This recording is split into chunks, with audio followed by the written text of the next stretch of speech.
push down, push down, push down. There you go.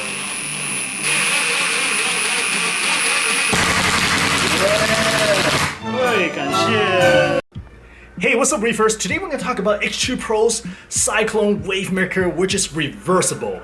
Bam! So what's the big deal about this pump? Well, basically it comes down to value. You got a really respectable pump that can move between 100 to 1600 gallon per hour. That's a lot of water for $130. Sorry guys, I actually misspoke. The flow rate for this pump is actually 132 to 2642 gallon per hour. My tank is 45 gallon. That means the turnover rate is almost 58 times if I crank this pump all the way up. That's ridiculous. This is a super strong pump. Now this portion of the video is just gonna be kind of like a first look. It's not gonna be a long-term review yet because I have to use this pump for a couple months before I can come to some kind of conclusion. Well, I have to say this pump also came at a really good time because I have been trying to add some more flow to the back portion of the 45 gallon tank. I do have a MP Tank QD that just kind of sitting dry on the shelf, but I couldn't use it because the glass on the 45 gallon tank is too thick. So when Tony from Mains Trading contacted me about possibly testing out a new pump, I say, bring it on. And right off the bat, I can see the magnet is super strong. I am sad about the wire going into the tank, but again, besides Ecotech, I believe every single manufacturer have to have the wire going inside the tank. I do believe there may be some kind of patent in play. Looking at the controller, it's not the smallest or sexiest controller, but the features are clear. And in terms of quality and design, it really does remind me of the J-Bow dosing pump, for better or worse. I mean, the J-Bow dosing pump has been rock solid, but then it is also not the sexiest piece of equipment, but it works really well, and of course the value is tremendous. And speaking of J-Bow, I do actually purchase and use a lot of their products, and they have all been super reliable. That includes the J-Cod return pump, the J-Bow doser, and one of the smaller J-Bow Powerhead aft in the back. That's the one I'm trying to replace actually, to add some variation in terms of the flow, because right now it's just a constant flow. For all those equipment, for the amount of money I paid, they has been super reliable. And again, not the sexiest piece of equipment, but they do work. And they cost maybe half or even 1/3 of the cost of their potential competitors. So with that in mind, what I'm gonna do first is I'm gonna install this pump to the front of the tank, just so we can see how it performs and play with the different mode. And once I feel like I've got a good handle on how this pump performs, I'm gonna move it to the back of the tank so that it can eliminate any of the potential dead spot I have around the tank. Alright guys, so I just read the menu, the 2 pagers, but surprisingly there's actually a lot of pretty important information in terms of the mode. So I'm gonna turn this on for the first time, and I'm gonna record this because just in case it just blow everything away, I wanna make sure I get it on camera. So here we go, plugging it in for the first time. There we go, oh geez. Okay, that's a nice flow, I think. Just a okay, it's kind of strong.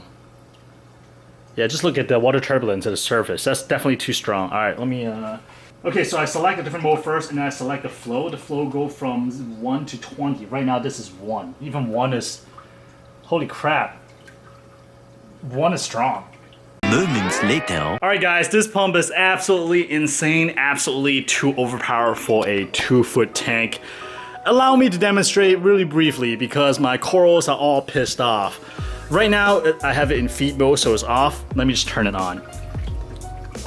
So the controller is really easy to use. You press and hold, and it's pretty much it, pretty standard. So now feed mode is off. This is in, okay, so in terms of power level, it has between 1 to 20. This is set at 1. Okay, I think right now it's in the first mode, so just like a steady stream of water. It's actually a really good way to kind of demonstrate its power. So as you can see right here, mode 1, F1. Frequency doesn't really matter here because steady stream, and 0, 1, that's flow power. Let me just turn it up a little bit just so you can see. We'll turn it up to, let's just say 4. And things just start going nuts from that point forward. Look at that. All right, so let's going back to 1 so that I don't destroy and tear flesh from my corals. And let's check out different mode. And for different mode, right here we see second one is the pulse mode. And I believe you can set the frequency of the pulse. This doesn't look too bad. Actually, it doesn't look too bad. I may be able to use this.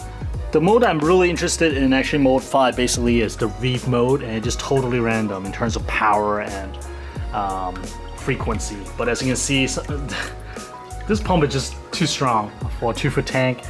Holy crap, my Gorgonian got blown back. Yeah, let me just get out of that mode. We got timer, we got mode 7, reverse mode. But right here, this is where you see the power. Basically, it starts sucking water in on this side and push the water out from the side. And I feel like this mode may be a little bit dangerous because things could get sucked in right there, especially with such a large pump.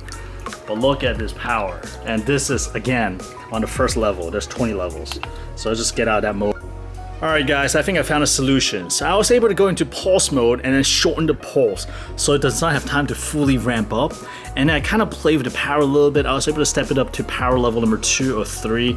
So right now we actually have it in a situation where the Cyclone does not overpower the gyrate because this is still the main pump. It still creates most of the motion in the tank.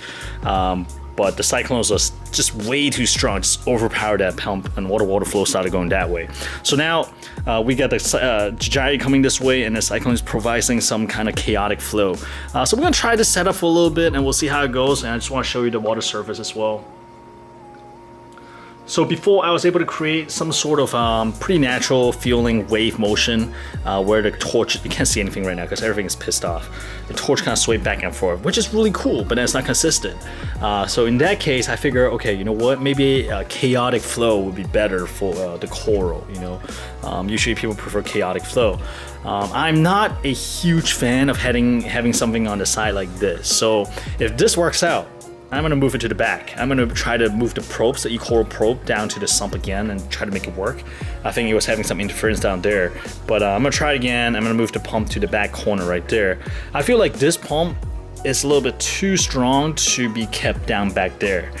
Because if you look in the back, that's where the other J-bow pump is. I was hoping to replace that one, but that's gonna point directly at the toadstool as well as the gold hammer, and the gold hammer already hated it. You see how the bottom is already kind of like some skin kind of peeled off?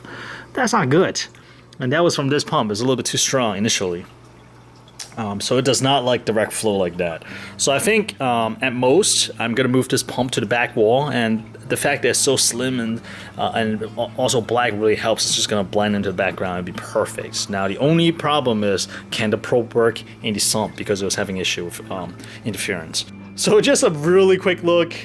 Obviously, as you guys can all see, this pump is potent, man. This is a super strong pump.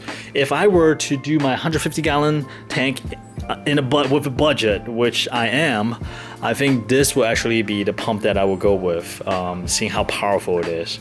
I may pair this up with like probably a larger gyrate or something like that. I was caught off guard by how strong it was. Thing just got blown all over the place. But thankfully, none of the coral tissue got blown off the skeleton, so that's good, except for the gold hammer. But that's really minor, should be okay. H2Pro Cyclone. Dude, this pump is ridiculous. And for the most part, it is really quiet, except for you hear a metallic wind-up noise. Here. It's really soft.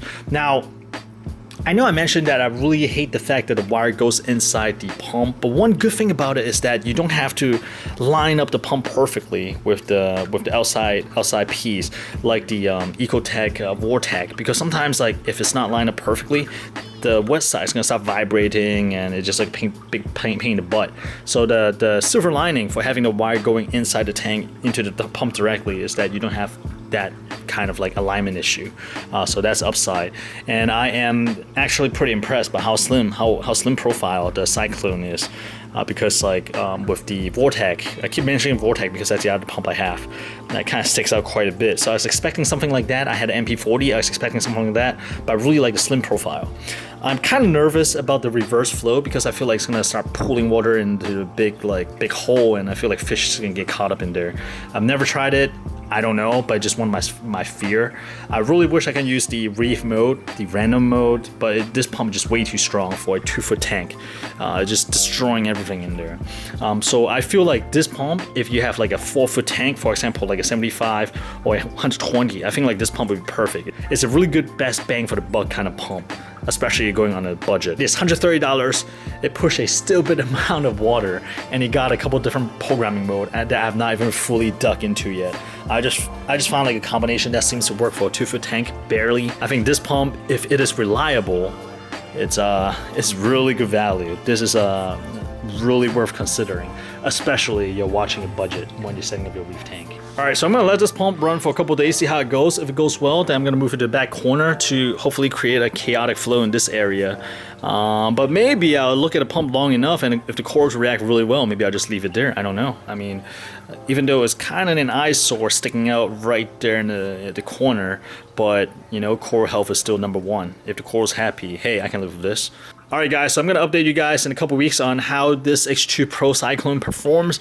But just as an initial test, I am freaking impressed. With that said, let's move on with the updates. All right, what's up, Reefers? We're here with Noob, Reefer, Yuli here today. Basically, we are building our stands. So Yuli's building one for his Innovative Marine 40, and I am actually gonna try to rebuild the 150-gallon tank stand, simply because I got some new comment from you guys. I figure, you know what, it may be just easier to rebuild the whole thing. And the difference is that I'm going to use some 2x6 up top, and then I'm going to make sure to use outdoor deck screw instead of the interior screw that I used last round. Feeling good? Yeah, this is humid. Very humid. Very humid, but I think we got it done. We estimate 3 hours to do all this. Right now we are going on 2 hours, second hour. Second hour? All right. I think we should be all right. I think like putting things together is a little bit faster. You're just sitting here. I'm just sitting here, I'm just chilling.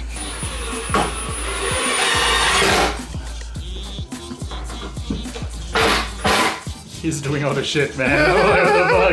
the fuck? Push down, push down, push down, push down. There you go.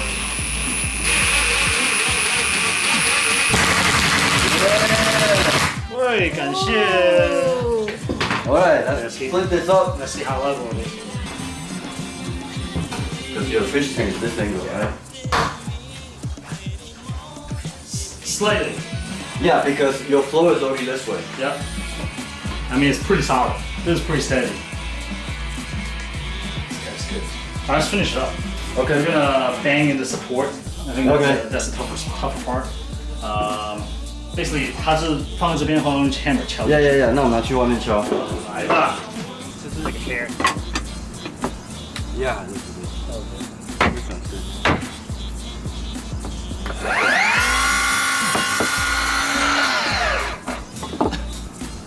Super factory.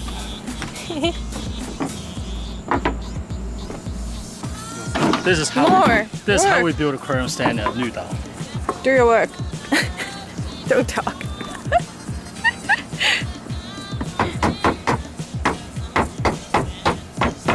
Ooh.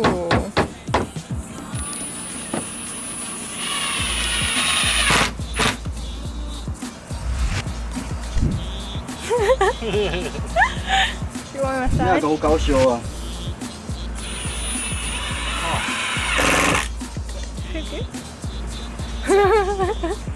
準備好搞掂。好认真哦，认真的样子好帅哦。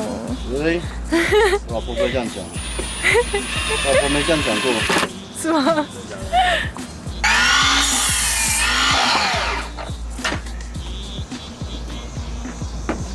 Hope this exact two should good. Alright. Yup, we should be able to nail that shit in. You want a sip? Yes.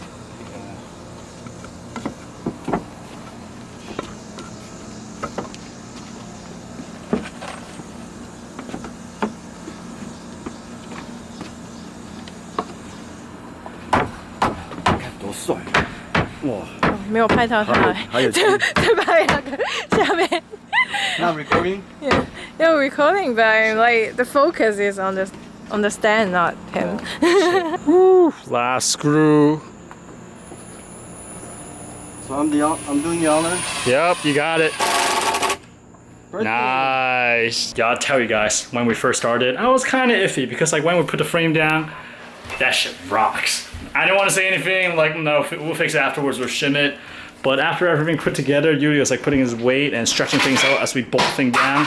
This is quite solid. It's not really budging at all. I know the floor sags a little bit already, so this seems to be normal, but compared to the floor, this is rock steady. The only things remaining is that this side protrude a little bit, but we can either sand it down or I'm gonna put a piece of plywood over the whole thing and we should be golden. All right, now we're gonna work on the second stand. Dun dun dun.